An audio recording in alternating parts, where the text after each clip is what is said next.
Thank you and good afternoon. This is Sam Vaughn for Sam Sports Report. Let's go to bad college basketball. Kansas State, after they caught fire for a little bit, winning 6 games, they've kind of gone back to where they were. Terrible or bad, whichever way you want to call it. Their NCAA hopes are probably out of commission unless they win the tournament. NIT hopes maybe out of commission too. They dropped 80 to 76 and now fall below 500, which is one time where you had to get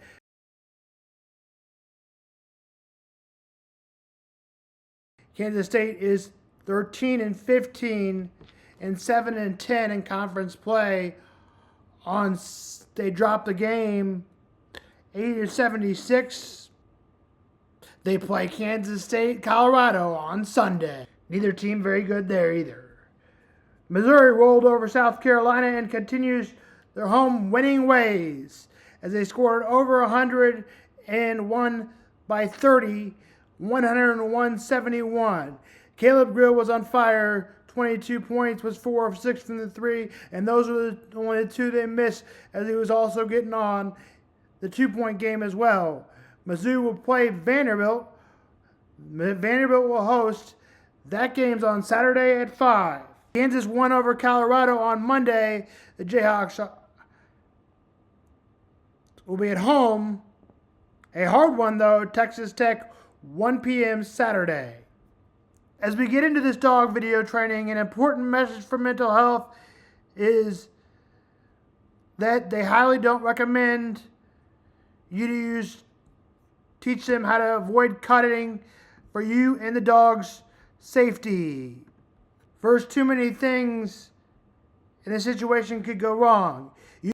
This situation, you would need a psychiatrist to help the situation. Some dogs know how to get help in public places or college, but cutting is probably not the right thing to do. There are a lot of ways to get help that way, but dog is probably not one of them.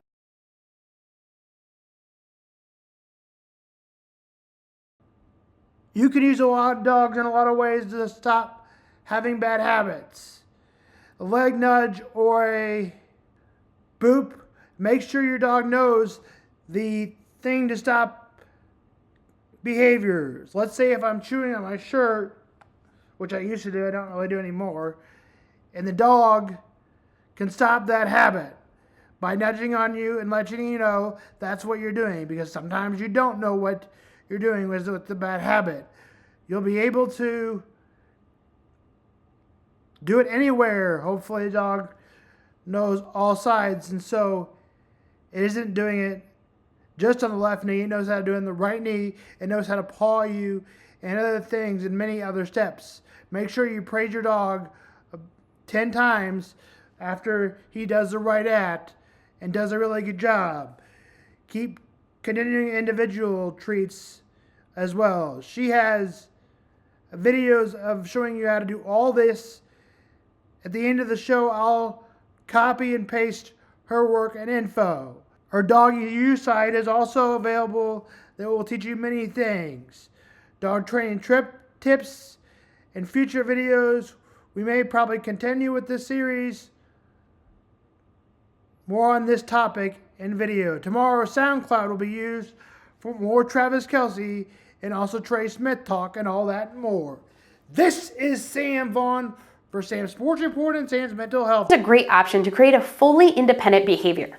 If you're not familiar with these training techniques or want to learn more, definitely head over to my website, doggyu.com, to sign up for my totally free foundation training mini course, which will go over how to use these techniques to train your dog. Now, I cannot stress enough how important it is for your dog to know the alert behavior very solidly before progressing to the next step.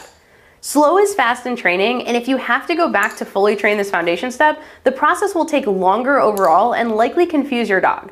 So it pays to be thorough on doing these alert behaviors to fluency before moving on.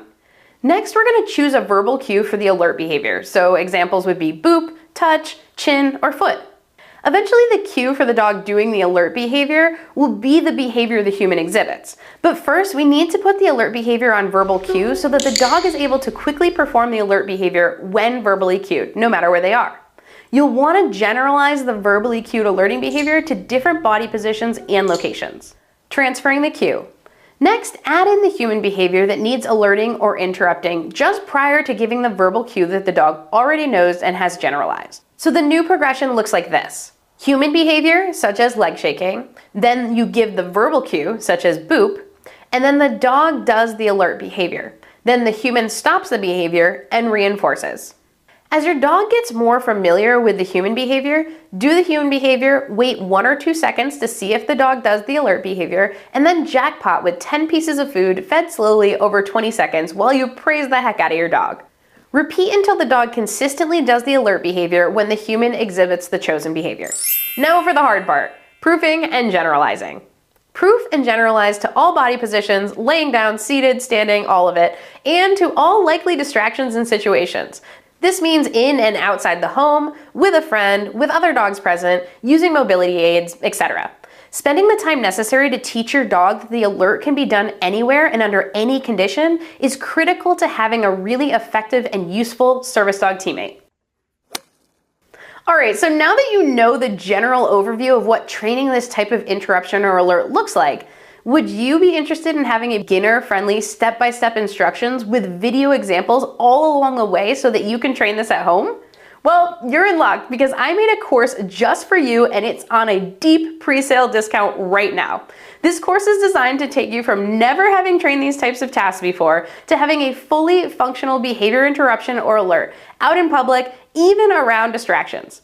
You'll learn 2 different types of alerts, including the nose boop or press and the chin rest, and how to build duration, pressure, and persistence to those behaviors with straightforward and easy to follow instructions. Then you'll learn how to effectively pair those interruptions or alerts with the particular behavior you need your dog to alert to so that you can have an incredibly functional task that meets ADA standards.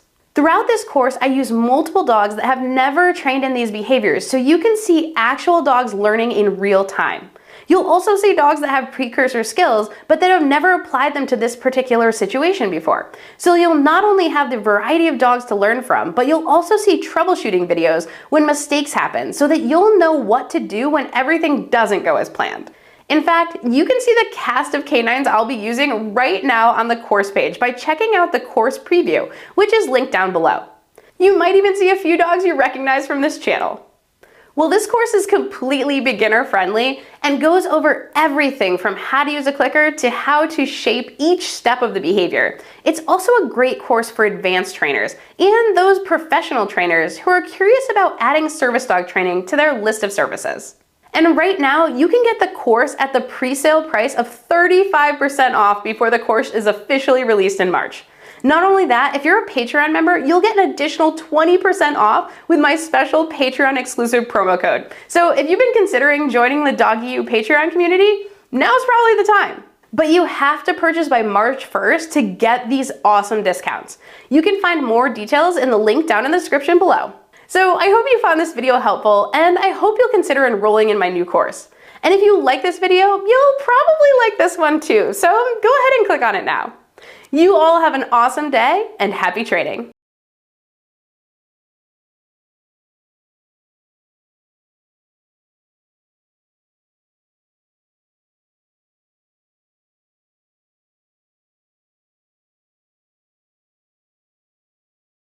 As we said, more news on Travis Kelce and also more news on Trey Smith, who signed the franchise tag today. That's a little bit more update than when we joined you earlier today.